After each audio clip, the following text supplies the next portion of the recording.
Webes ngayon. Total, wala naman pong ano ngayon, test.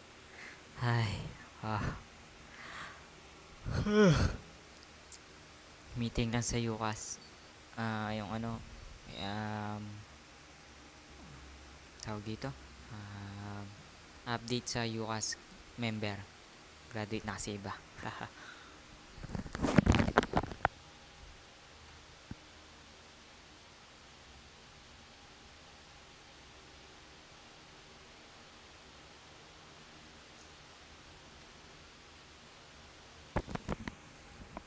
Ay, eto po, nasa may room 201 po ako. Yun po ay March 27, 2014.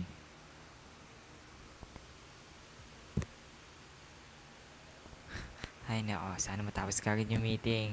Mainit talaga itong damit ko ngayon. Ay nako, kagabi ko pa siya, ay kahapon ko pa pala siya kasuot. Grabe.